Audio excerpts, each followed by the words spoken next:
Riders, fans, how are you guys doing? I know we just had the Motocross of Nations, but you know what we were missing?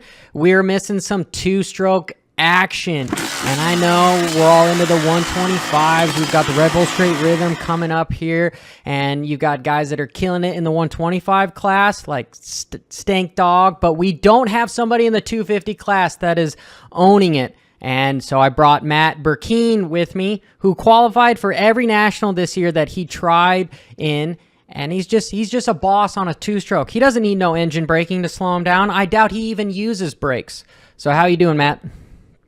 I'm doing great. Appreciate the introduction. How about you? Just living life long, strong, and to the left, right? That's what we should try to do. I feel you there. Anyway, brother, how old are you?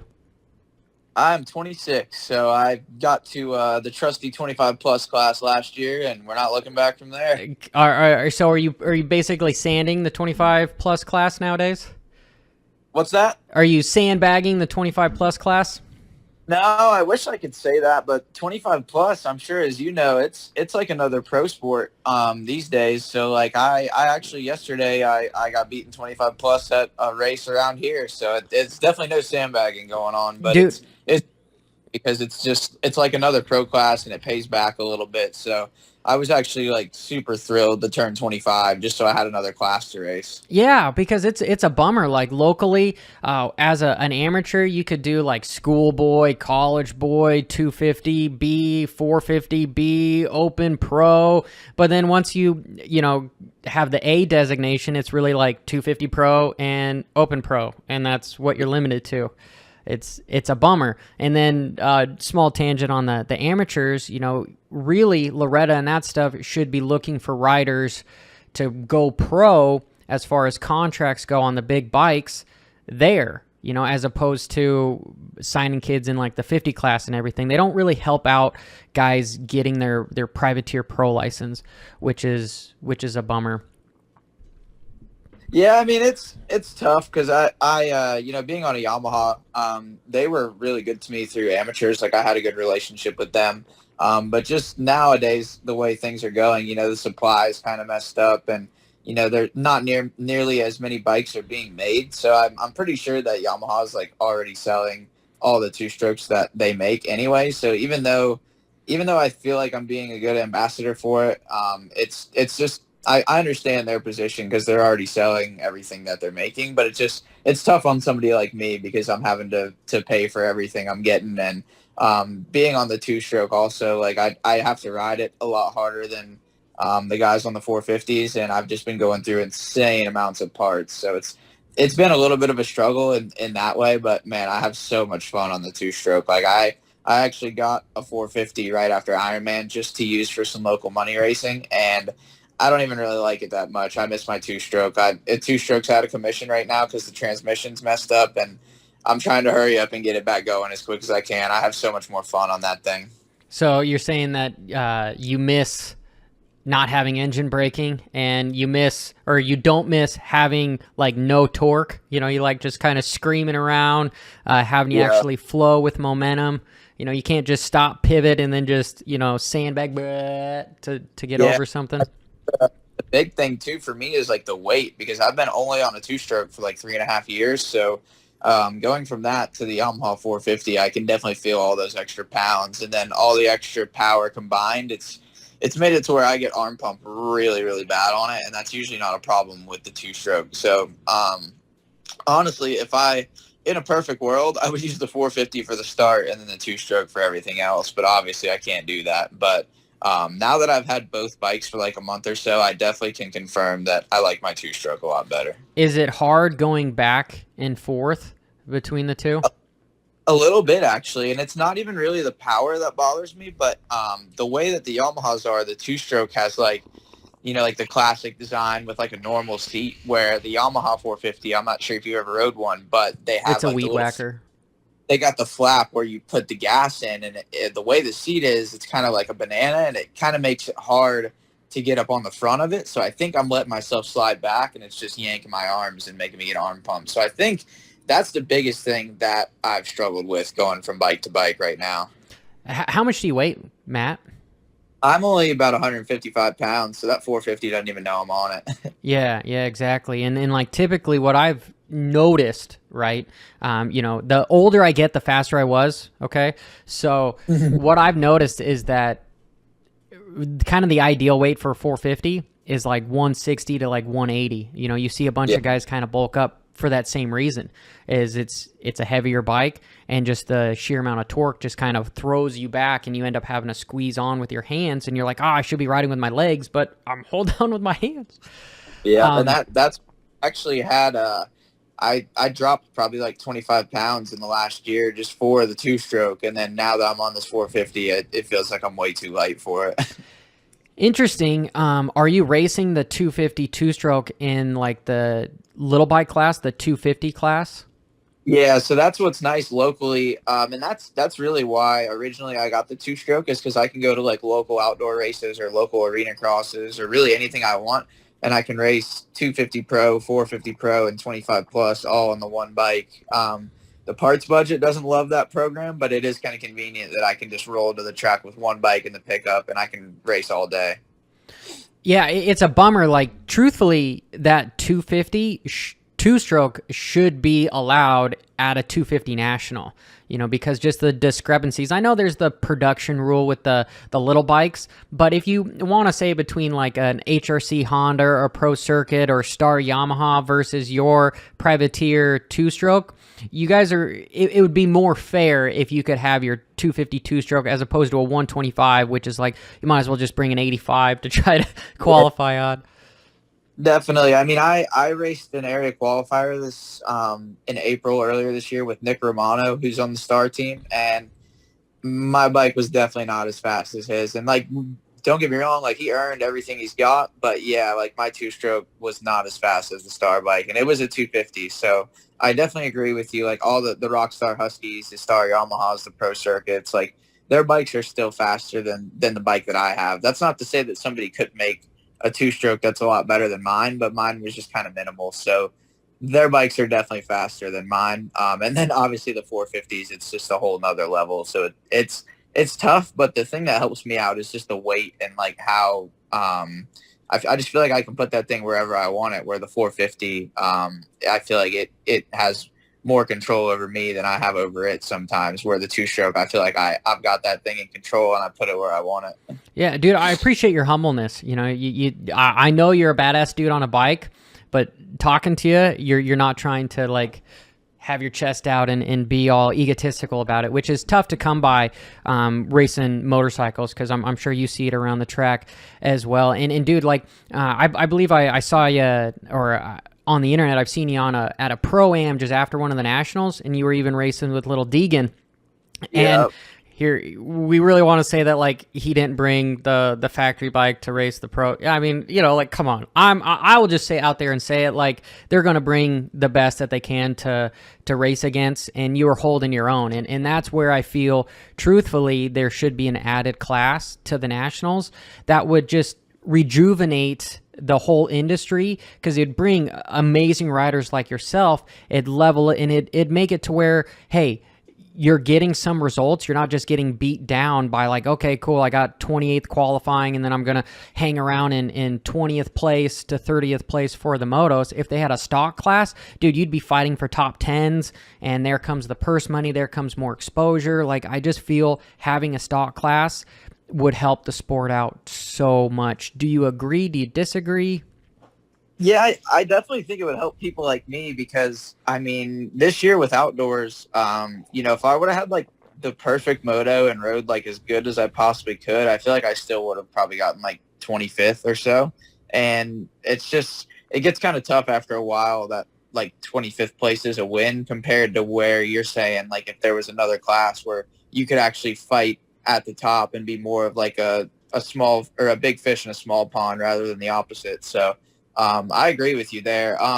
One thing about the race with Deegan, I actually was a little bit surprised because like I told you, I raced Romano in April, and he had like, it sounded like the full deal Star bike. But I think after what happened at Loretta's with the claiming deal, Yeah. I think I think that might have scared him out of bringing a good bike to Budds Creek because it didn't seem like he had the same stuff that Romano had whenever I raced Romano. So Interesting. I Interesting. could be wrong, but I think he didn't have the same thing. It definitely didn't sound like that whole intakes in your face, 100 horsepower type bike. Like that thing has a distinct sound, and I didn't think Little Deegan's bike had it. I heard something that at the end of Loretta's they were worried about like with the whole claiming deals. So I guess something happened with one of the motors, and I think they put one of the amateur Yamaha team motors in there or something. And I feel like that might have been what he had because it sounded good, but it just didn't sound like that insane, you know what I mean? That distinct Star engine sound. Yeah, that whole thing was getting your hand caught in the cookie jar, and it was like, oh shit, But again, it goes back to that whole thing. Are you really cheating if everyone else is cheating, right? That whole terminology, and that's where like I want to help the privateers kind of get to the level of cheating that all the main industry guys do, even though they don't call it cheating, but with the CDI boxes and the air boxes and everything, the titanium bolts and unobtainium this and blah blah blah, but it's still a production frame.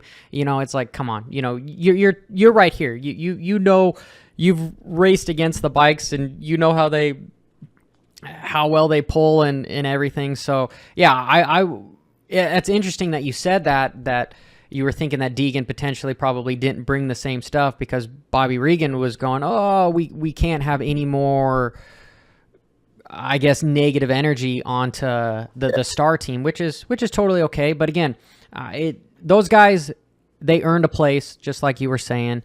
It's how do we make the place a little bit more level playing field? But that's not what we're talking about here, Matt. I could go on a tangent on that stuff, but I want to pick your brain a little bit more. How was racing the Nationals this year on that two-stroke? Why didn't you do? Sorry, why didn't you do the 125? Why did you decide to race the 450 class?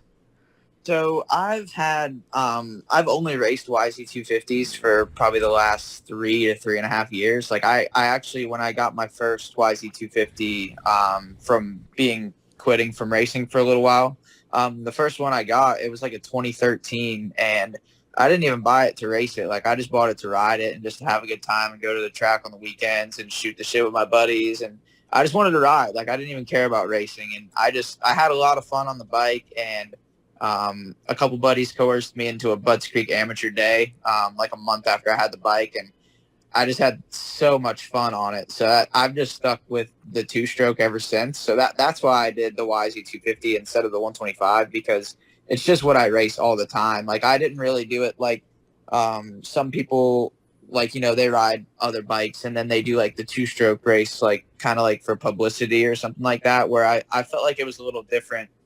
Because that's just what I race all the time. So that's why it made sense for me. It's just because it's by far what I'm the most comfortable on. And being that qualifying into the motos is only off one lap too, I felt really confident on like what my one lap speed, where had I dropped to a 125, I don't even know how I would have been. And I could be wrong, but I feel like it would be a lot harder to ride a 125 against 250Fs than what I was doing.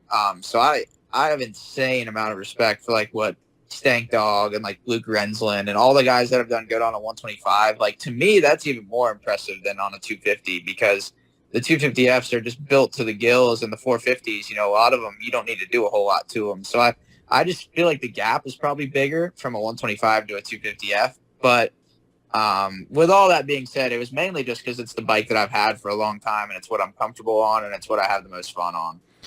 Everybody go follow Matt Burkeen, super humble guy. He's sitting here saying that it would have been easier, that he had the easier way out, which, man, I just racing a 250 against any of those guys, man, hats off to you. And I know you pretty much got into the motos. Did you ever have to go to any LCQ this summer?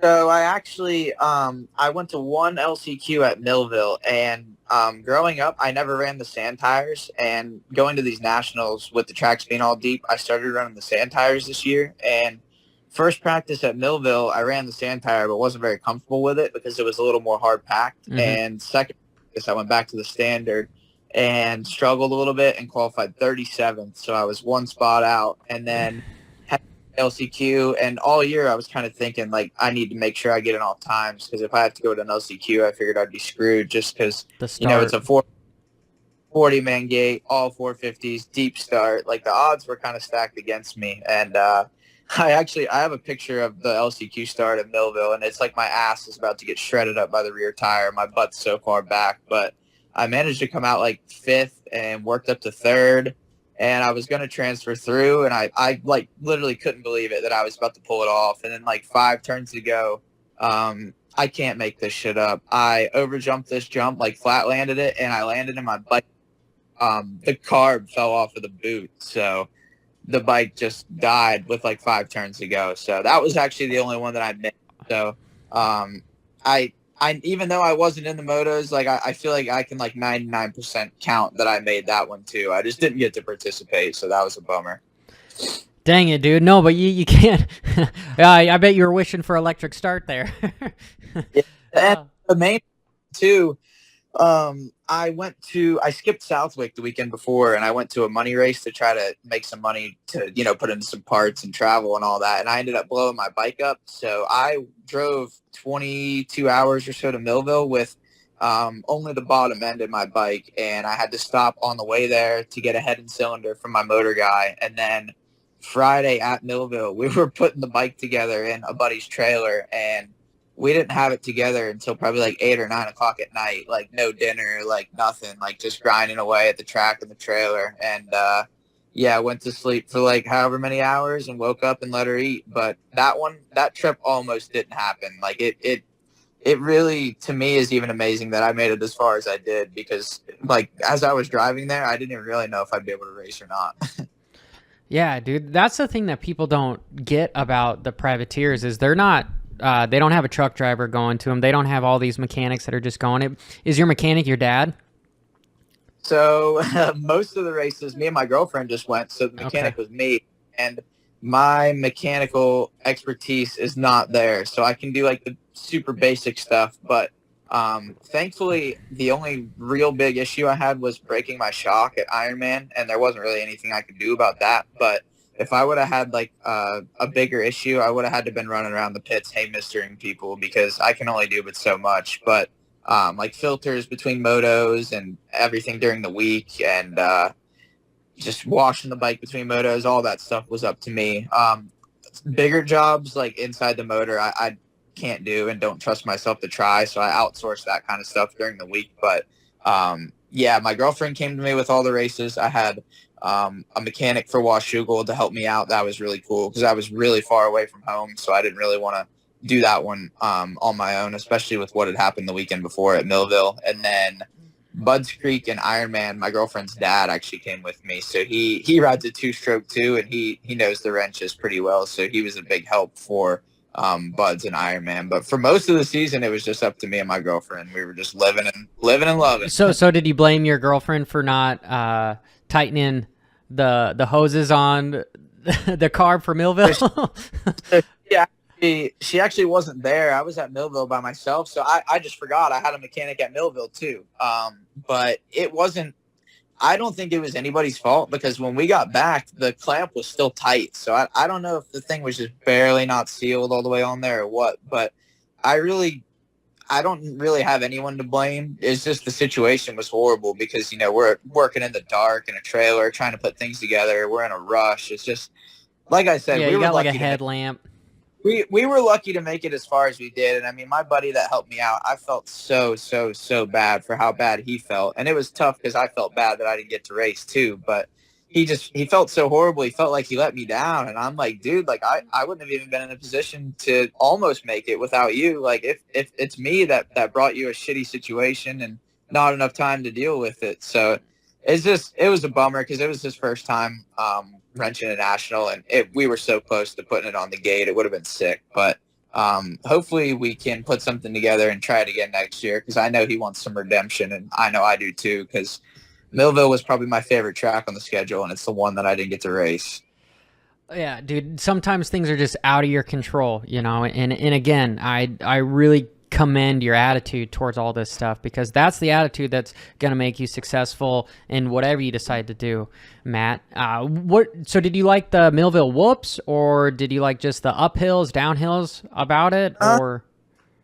I don't know. I don't know if I can put my finger on it. It's just like all the elevation change is cool. Like there's a lot of fun jumps. Actually the sand rollers are probably my least favorite part because I don't ride sand very much. So like I was kind of struggling through those, but I just felt like the track has a really good flow, and the way they had it prepped this year, it didn't start out very wet, so it was just like really, really good condition. Obviously, I don't have any info from the motos that day, but the track looked fun from the outside in. But yeah, that track's sweet. That one and obviously Redbud I enjoyed a lot as well, and then even honorable mention to the first practice at Washougal when it was, nice and smooth in the morning and the ground was still sticky. That was probably my favorite session of the year right there. Was there lots of shadows there for first practice, or no? Not yet. So we got lucky. The sun was not really even out until second motos, so we had pretty much no shadows all day. And then second moto, they all just came out, and yeah, I was walking on eggshells out there big time. It was a little scary. Yeah, that whole thing seems incredibly sketchy. That TV doesn't do it justice with you guys trying to weave in and out of 12 different ruts with these shadows where you're like, oh, I think this is a line. I'm just going to hold it pinned and the bike is just going to fall into place here. Yeah, it's insane. Like, I'm pretty convinced that those top guys just don't care if they live or die because the way they send it through there, it just blows my mind. Like, it's almost like an honor to be lapped by those guys, like how fast they were going this year. Just to be that close to the action and see the way they destroy the track. Like it's pretty cool. Matt, I think you had, from what I have done a little bit of research on you, you had a little bit of falling out with the sport and you kind of had to fall back in love with it. What is your long-term goal with the sport? What do you want out of it?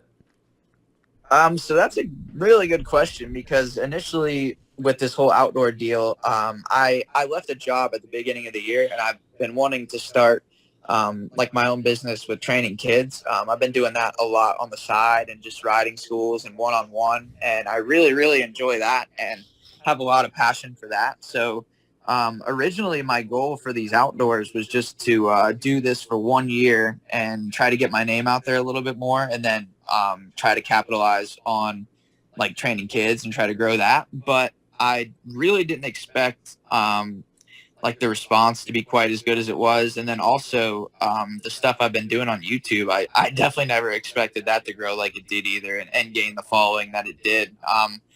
Like I even at the end of the season, like started getting monetization out of YouTube. And like, I never would have expected that to happen. And it's just all these things that have went well is kind of making it seem like it might make sense for me to do it again next year. So as far as like long term, I wish I could tell you, but I'm not sure that I know. But I guess to put it bluntly, I would just like to race as long as I can, as fast as I can, and have as much fun as I can, and be as safe as I can, and I'll be happy. There's a few vet riders that live around me that they still haul ass, and they're like 50, and I tell them all the time, if I can make it to like y'all's age and ride like you guys, I'll be stoked.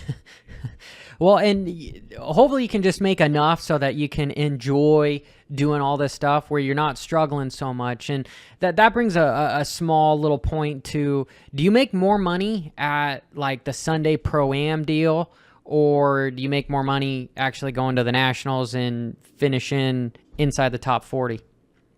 So if I go to a Pro-Am and if it has like Yamaha contingency and if I go like win everything, I definitely make more money at the Pro-Am. Do you mind sharing what that dollar amount would be? Just estimate. So it kind of depends, but at minimum, if it's Yamaha contingency and it's a Pro-Am and you win everything, it should be $1,100 minimum. Where at the National, I think the purse plus my Yamaha money, I think is $800. So the Pro-Am is a little bit better if you win everything. But for example, the Pro-Am that I raced with Deegan and Bennick at Butts Creek, I didn't win any of the motos. I was all thirds and I think second. and I think I did make a little bit more money at the national. But the thing that helped me out there is the YouTube video from me racing with Deegan and Bennick. I think that made me more than the national and the pro am. Do you mind sharing how many views did you get off of that video? So I did two of them, and I think one of them got like 80,000, and I think the other one got like 40,000. And the one with 80,000, that's like the biggest one I'd ever had. So that was actually a lot of the reason why I stayed to race. Like initially, I wanted to stay and race because it was a pro am, and then when I heard Deegan was going to be there, I was like, oh, this is perfect because he's going to be going pro the next weekend. He just had all this controversy, so everybody's got Deegan on the top of their mind, and I'm going to get to race him right before he goes pro. So I just figured, more than anything, I just wanted to capitalize on the timing of that for the YouTube, and it worked out perfectly. I was pretty stoked on the response. Well, truthfully, dude, that in your shock was the reason why I wanted to reach out to you to talk to you. You know, not to mention you just kicking ass on a 250 two-stroke. So I am going to link all of your stuff in the description below, and so everybody go to subscribe to this guy, and you know we want to see him back at the nationals, and we want to see him have a little bit more support so he doesn't need to be so stressed out. Matt, what is a typical like weekend up to the race? You know, like, okay, let's say one of the nationals is on Saturday. Do you ride Monday, Tuesday, Wednesday, work on the bike Thursday, drive Friday? Like what is it? So unfortunately, this year, like right before the nationals started, I lost a practice bike. So my other two-stroke has just been a frame since about May. So from actually a month before High Point, I hurt my shoulder. So I did no practicing up to High Point. Just went to High Point. Was that an AC joint? Yeah. It just lingered for a while. And then I did, from High Point through Washougal, I didn't do any practicing just due to like my bike and my shoulder combined. I was just trying to get to the races and just trying to manage from there. So I didn't do any practicing then. And then there was a few weeks break between Washougal and Unadilla, and I had been qualifying around like 30th or so, and I knew that Ferrandis and Wilson, Stewart, and there was like a few more guys that were all coming back, and I was like, shit, like if I keep riding like this, I'm going to be watching these last three rounds. So I'd been trying to preserve the practice bike or the race bike the whole time, but I finally, before Unadilla, I was just said screw it, and I did 2 weeks of a couple of days riding each with some of the Club MX guys and a couple of my other buddies like Justin Rodbell and Freddie Noren and a bunch of guys that, for lack of better words, they kicked my ass every day, but it was exactly what I needed. So from High Point to Ironman, I practiced 4 times, and it was all before Unadilla.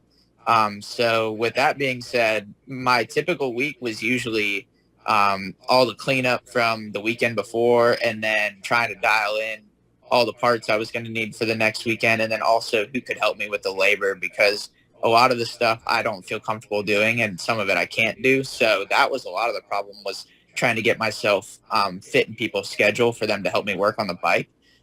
So my main training was just going to the gym every day. I just would go to the gym first thing in the morning, and then try to figure out my bike, tried to work on some of my content stuff and reaching out to sponsors, checking in, everything like that. And then my girlfriend, when she was going to the races with me, and she works full-time Monday or Tuesday through Saturday. So some of the Saturdays she was off to go to the races with me, some of the Fridays too. But depending on how far they were, we would leave either Thursday afternoon or Friday morning and just drive straight through, go to the track and do tech and all that. And then we would race Saturday. And so we wouldn't have to get another hotel.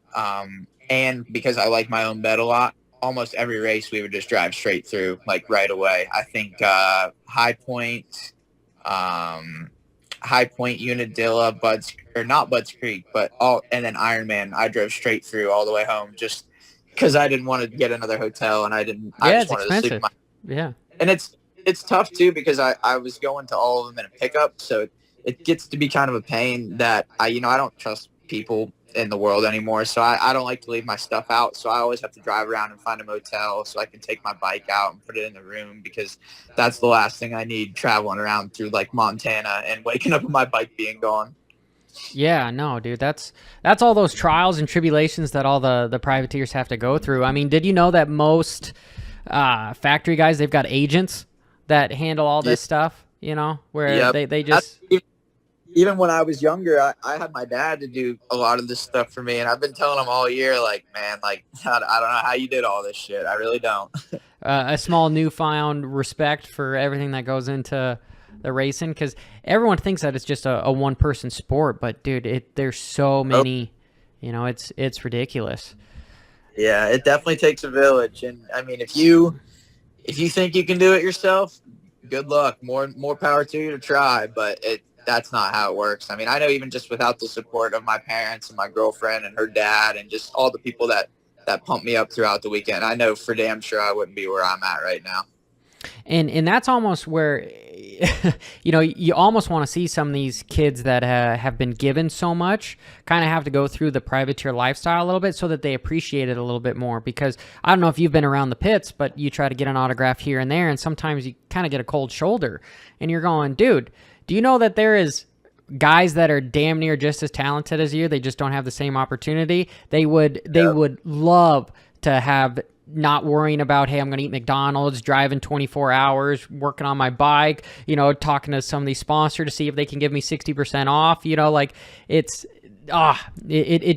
irks me just a little bit how much entitlement is in this sport. And you talk to the majority of the privateers and they're incredibly humble, you know, just like yourself. That's why, again, guys, make sure you go follow this guy, because it sounds like he's got a good year coming next year. Are you planning on doing any supercross, or are you just trying to focus more on motocross in 2023? So no, unfortunately, I tried Supercross a couple years in a row back when I was like 18 and 19, and it got the best of me. I got hurt both times beforehand, so I don't really want to make it a third time's a charm kind of scenario. So I'm out on Supercross, unfortunately. I will give a quick shout out to my buddy Brandon Scherer. I'm not sure if you've heard of him before, but I believe he might be doing something on a two-stroke in Supercross. So if he is, y'all make sure watch him, because he's a badass and he'll be shredding that thing. But I'm more of an outdoor guy. If I do anything like technical like that, I do like to do some arena cross and stuff in the winter, but I don't know if I'll do like a series or if I'll just do the stuff around where I live or what I'll do. But I'll definitely be racing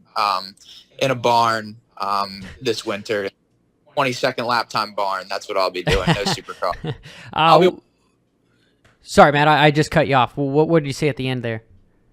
I was saying I'll just be watching that on the couch. You're good. Heck yeah, heck yeah. What kind of gearing do you run for the 22nd deals? What's that? What kind of gearing do you normally run so that you can get out a second gear? So I don't know anybody else that runs this gearing on a Yamaha except for me and now my girlfriend's dad, because I've converted him. But I have the stock 14 tooth on the front, and then I run a 52 on the rear, just because a lot of times I feel like I can just barely not carry third gear in some corners, where when I put the 52 on, it makes it to where I can snap third gear out of a lot of turns, and then it's really good for the start too, obviously, because it's just are we talking outdoor? Like that's what you're running for moto? That's what I run. Yeah, that's what I run everywhere, indoor, outdoor. I just run big sprocket. I'm really big on the bottom end. Like I want that power there when I need it, and if I don't need it, that's what I try to use throttle control for. Do you go through a lot of chain guides then? Actually, no, not really. The biggest thing that I started going through this year, especially with outdoors and the track being so deep, is clutches. I was destroying those things, but chain guides actually not too bad. Cool. So this is kind of a loaded, silly question here, but we all know that we've got Teslas around, and you know you've got these new Stark bikes. What do you feel about these e-motorcycles? That's a tough question, because for me being a two-stroke guy, they're gonna make it tough for me to differentiate, because they don't make any sounds. But I don't know a whole lot about them, but I just know that their day is coming. So I guess more than anything, I just want to make use of being the two-stroke guy while I can until everything goes electric, because I love listening to my two-stroke, and I know all the fans like the sound of it too. I mean, even yesterday I was racing a money race at our local track, and it was a little bit longer of a moto, and like I told you on the 450, I'm getting crazy arm pump, so I was just fading with arm pump, and a dude, Luke Neese, I'm not sure if you know him, he's got a national number, he's a really good rider, but he was riding his two-stroke, and he passed me, And I told him after the moto, I was like, man, you looked like you were having so much more fun than I was. Like, I could just tell. Like, even just listening to that thing going around the track, I wish I was on mine. Well, the reason why I ask is because after this conversation, we've been talking about like you kind of, the mechanics are a big deal, and then also your gearing with the torque. The e-bikes kind of fix both those deals because there's not this internal stuff. You're not going to be going in your box van with the bottom half of the cases apart, because it's again, there's not going to be any moving parts inside that electronic motorcycle. It's going to give a guy not be so nervous about, hey, is this motorcycle going to kill me because of, did I accidentally not tighten something that I should? However, again, you have the diehard fans, and 2, you've got the lack of the noise, which could also be dangerous. And then 3, you're kind of going back to the whole PW50 deal where you're not using a clutch anymore, you're not shifting. Yep. And I would say that's probably the biggest thing for me that I don't like, is that it doesn't feel like you're riding a motorcycle anymore, because it's just pin it, drop the elbow, and go. And that kind of takes away all the fun, as far as guys have different riding styles. Some guys want to just pin the thing in lower gears. Other guys want to float around, not have a whole lot of brakes, and just keep momentum up and keep it in the mid, with third, fourth or so.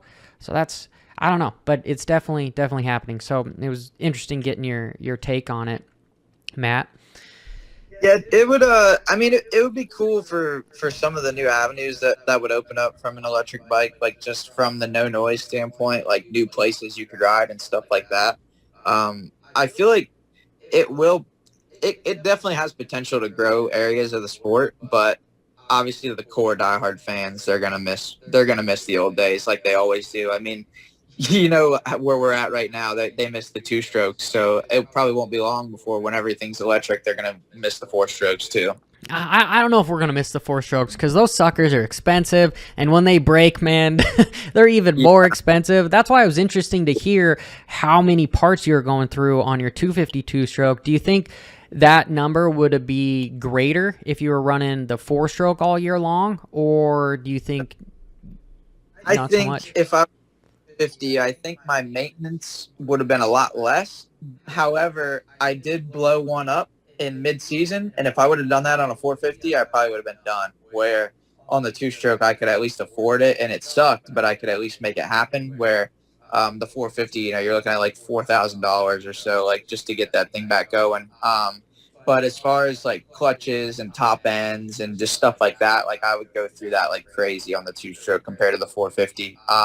Because that was a lot of the reason why I snagged a 450 after the season, just so I could try to practice without completely tearing up my equipment, because it seemed like towards the end of the season, almost every time I rode the 2-stroke, I was breaking something. And I think a lot of the problems too was, running around the country doing 30+ twos all summer, and then I was the one working on it a lot of the time. So it definitely just didn't get the TLC that it needed. But the maintenance costs were high for parts, but especially labor too is tough, because mechanics, they've spent their whole life working on that skill, so their time's valuable. So it's definitely a big cost to have somebody working on my stuff, but I would rather have somebody like them do it right than me do it wrong. It's a safety thing. How many clutches? How do you have, like, hey, every race I'm going to change the clutch, or did you file the basket at all? Like, I was a big file in baskets because stuff was expensive. I never filed the basket, although I probably should, because it's not in great shape right now. But I was doing a clutch, I think, every other race. But Redbud in particular, I smoked it really bad, just because the track was really deep in qualifying, especially. Yeah. So after Redbud, those things were black as night. Well, Matt, last question, and then I'll leave it to you to where we can find you and help support you. If you could change anything about the sport today, what would it be? I would change the cost. I wish it was cheaper, because I love motocross, and like you said earlier in the video, I've kind of been away from it and pulled back in, and I just can't get it out of my blood. I love it, but Obviously the hardships as far as like the financial, it's tough, and growing up doing it as an amateur, it's always tough on families to try to make it. And then even, most of us don't make it. So it's usually, everybody spends all their money, and then, you have nothing left, and then no career either. So it's kind of like impossible just because it's how the world works, but it would be cool if it was cheaper, because I also think that it would be able to grow the sport too. Because right now, if you want to go get a 450, go ahead and get 10 grand. And then that's before you've done anything else to the bike. So it's definitely like a high cost of entry, but I love it. And I don't think I'll be able to shake it anytime too soon. We need that stock class for sure. Matt, it's been a pleasure, brother. Where can we find you? Where can we support you? Follow your journey.